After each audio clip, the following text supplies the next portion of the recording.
ठीक है, श्लोक पढ़ते हैं। उग्रसेनं च पितरं उग्रसेनं च पितरं यदुभोजान्धकाधिपम् यदुभोजान्धकाधिपम् स्वयं निगृह्य बुभुजे स्वयं निग्रह्य बुभुजे शूरसेनान् महाबलः सुरसेना बलः।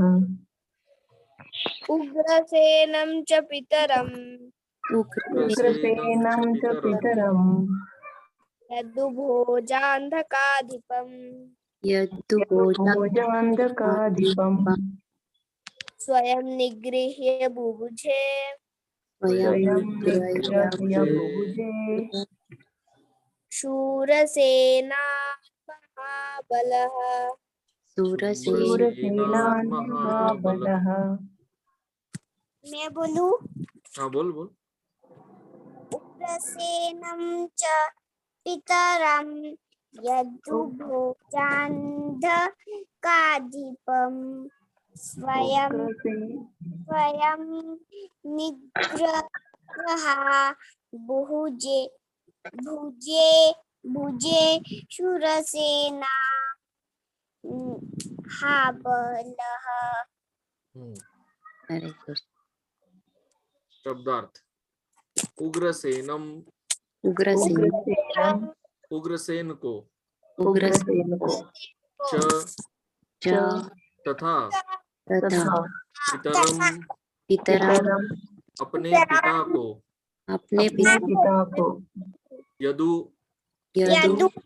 यदुवंशी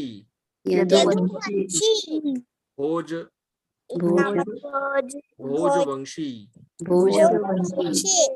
अंधकवंशी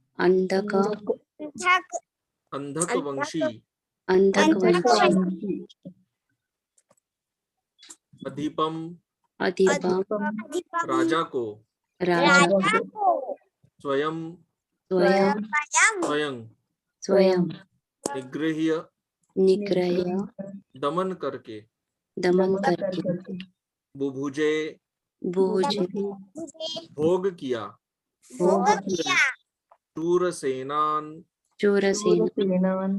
शूरसेन कहलाने वाले समस्त राज्य महाबलः अत्यंत बलशाली कंस ने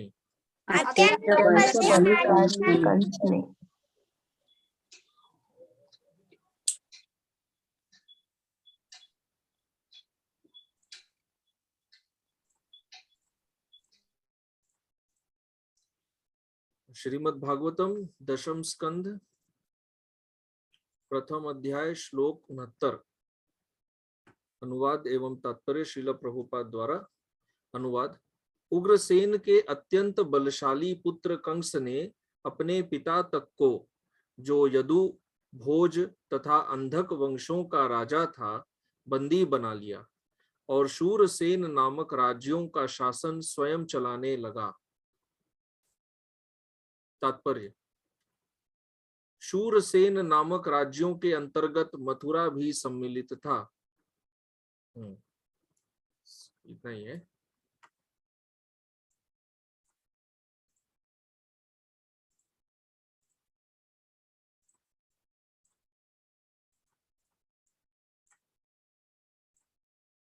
तो अभी हम श्लोक को समझने का प्रयास करते हैं।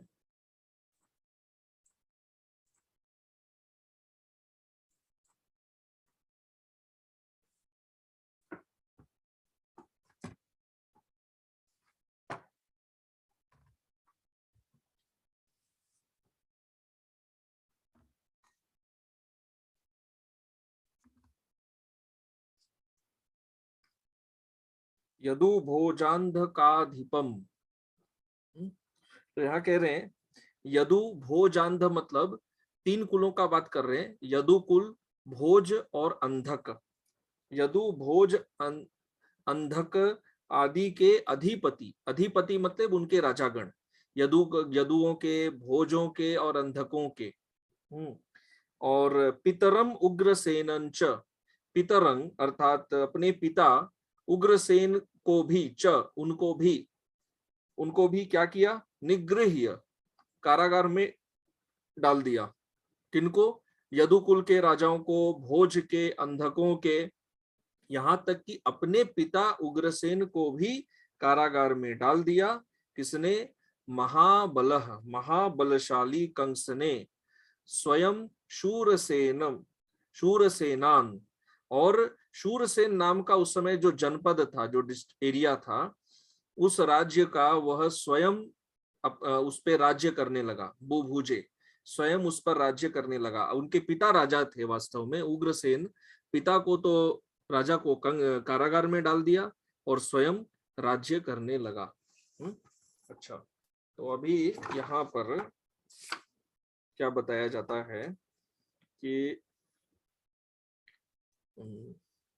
ये मथुरा जो है ना, मथुरा भी शूरसेन के अंदर आता है। अच्छा, तो सनातन गोस्वामी जी क्या समझाते हैं? वो कहते हैं, देखिए पिछले श्लोक में क्या बताया गया था कि कंस यदुओं का द्वेषी हो गया, लेकिन यहाँ क्लियर कर रहे हैं सुखदेव गोस्वामी कि ये मत सोचिए कि वह केवल यदुओं का द्वेषी था, यदुकुल वासियों का, वह अपने पिता का भी द्वेषी हो गया। पितरम उग्रसेन, यदुओं का तो बहुत दूर का बात है, अपने पिता का भी। तो अपने पिता का होने का कारण क्या है? तो गर्ग संहिता में ऐसा कहा जाता है कि जब कंस ने देवकी के 6 पुत्रों की हत्या की, तब उग्रसेन राजा ने वसुदेव की रक्षा का प्रण लिया, और उग्रसेन राजा के जो उनके जो सेना थी, उनकी सेना से कंस के सैनिकों ने युद्ध किया। मतलब पिता की सेना और पुत्र की भी सेना, दोनों के बीच युद्ध हुआ, और फिर कंस उग्रसेन को राज्य सिंहासन से उठाकर निकाला।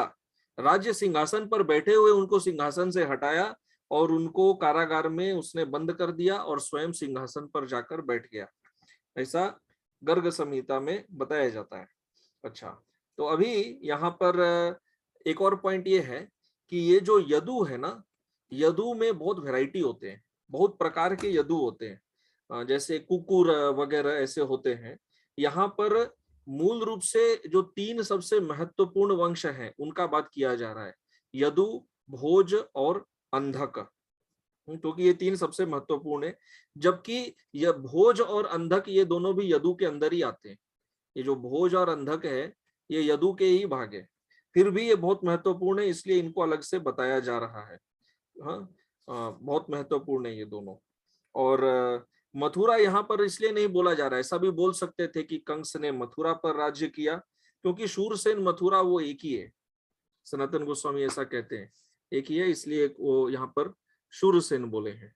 और शूरसेनान बोलने का यहाँ पर एक कारण ये भी है कि कंस ने अपने पिता को कोई सम्मान नहीं दिया। सम्मान तो बहुत दूर का बात है, उनको सिंहासन से ही हटा दिया, और उनके आज्ञा के बिना, स्वयं राजा की आज्ञा से ही तो अगला राजा होता है ना, उनके आज्ञा के बिना, उनके परमिशन के बिना ही स्वयं ही अपने इच्छा से ही मथुरा पर राज करने लगा। तो ऐसे टेक्निकली देखा जाए तो मथुरा जो है वो शूरसेन के पूर्व में आता है, ईस्ट साइड में होता है। और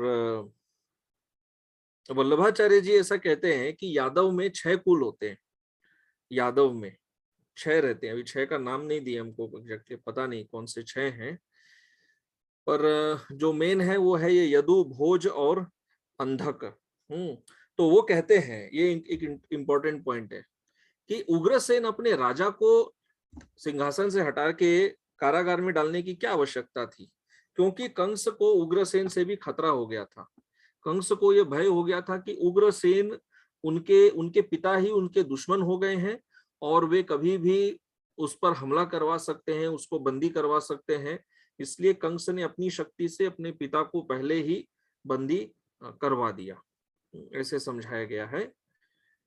और शूरसेन में उसका राज्य था, वहां पे शूरसेन में वो बहुत भोग करता था। तो शूरसेन तो पहले भी बताया गया था, इसलिए यहाँ पर फिर रिपीट कर रहे हैं, शूरसेन में उसका सब भोग विलास सब चलता था। और वो ऐसा क्यों कर पाया? ये महाबल शब्द यहाँ पर महत्वपूर्ण है, क्योंकि कोई सोच सकता है अरे भाई इतने सारे राजाओं को बंदी बनाना, अपने पिता को भी बना लेना जो इतने बड़े राजा थे, कैसे संभव हुआ? क्योंकि कंस कोई साधारण असुर नहीं था, महाबलवान था। इसलिए यहाँ कह रहे हैं महाबलह, उसके पास बहुत शक्ति थी। तो इस तरह अंत में वो वल्लभाचार्य जी कहते हैं कि इससे अभी समझ में आता है कि भगवान के अवतार का क्या कारण था।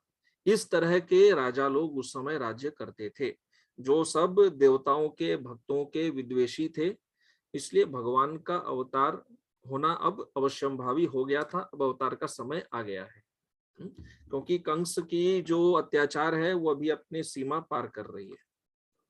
ठीक है, तो यहाँ पर प्रथम अध्याय जो है वो समाप्त होता है।